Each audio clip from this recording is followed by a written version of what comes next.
Singapore పర్యటన 4వ రోజు ముఖ్యమంత్రి Chandrababu capital land investment, Mandai wild life group, Sumitomo Mitsui banking corporation, Temasek holdings వంటి సంస్థల ప్రతినిధులతో వేర్వేరుగా భేటీ అయ్యారు. రియల్ ఎస్టేట్ ప్రాజెక్టులు, ఇండస్ట్రియల్ పార్కులు, డేటా సెంటర్లు, గ్రీన్ బిల్డింగ్స్, డిజిటల్ టౌన్షిప్స్ వంటి అంశాలపై క్యాపిటల్ ల్యాండ్ ఇన్వెస్ట్మెంట్ ప్రతినిధులు సంజీవ్ దాస్ గుప్తా, గౌరీ శంకర్, నాగభూషణంలతో చర్చించారు. అమరావతి, విశాఖ, తిరుపతి వంటి నగరాల్లో ఐటీ పార్కుల ఏర్పాటుకు, ప్లగ్ అండ్ ప్లే సదుపాయాలతో కూడిన వర్క్ స్టేషన్ల ఏర్పాటుకు అవకాశం ఉందని వివరించారు. పెట్టుబడులు పెట్టేందుకు తమ సంస్థ నుంచి ఏపీని ప్రాధాన్యత కలిగిన రాష్ట్రంగా పరిగణిస్తామని క్యాపిటల్ అండ్ ఇన్వెస్ట్మెంట్ ప్రతినిధులు ముఖ్యమంత్రి చంద్రబాబు బృందానికి హామీ ఇచ్చారు.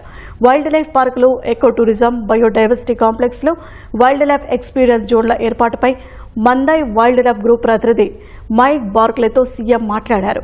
రాష్ట్రంలో ఆయా రంగాల్లో పెట్టుబడులు పెట్టేందుకు బార్క్లే సుముఖత వ్యక్తం చేసింది. పరిశ్రమలు, మౌలిక వసతులు, గ్రీన్ ఎనర్జీ, నగరాభివృద్ధి వంటి రంగాల్లో పెట్టుబడులపై జపాన్కు చెందిన Sumitomo Mitsui banking corporation managing executive officer Rajiv కన్నన్తో ముఖ్యమంత్రి బృందం సమాలోచనలు జరిపింది. వివిధ ప్రాజెక్టుల అవసరమైన ఆర్థిక భాగస్వామ్యంపై చర్చించారు. Finance, infra project lending, clean energy financing వంటి రంగాలపై తాము ఆసక్తితో ఉన్నామని ఎస్ఎంబీసీ ప్రతినిధులు ప్రకటించారు. గ్రీన్ ఎనర్జీ, ఫుడ్ ప్రాసెసింగ్, వైద్యారోగ్యం, టెక్నాలజీ, సుస్థిర మౌలిక వసతుల కల్పన వంటి అంశాలపై టెమెసెక్ హోల్డింగ్స్ ప్రతినిధి దినేష్ ఖన్నాతో సీఎం చర్చలు జరిపారు.